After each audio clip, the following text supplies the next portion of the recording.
good morning guys. Mag-aadobo tayo ng baboy. Ang pag-adobo po ng baboy ay kailangan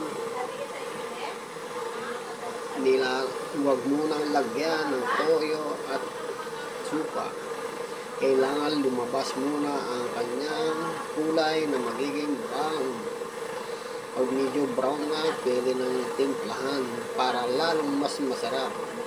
Kasi yung iba ang ginagawa dito, pagka nahalo-halo ng ganyan, nilalagyan kaagad ng toyo.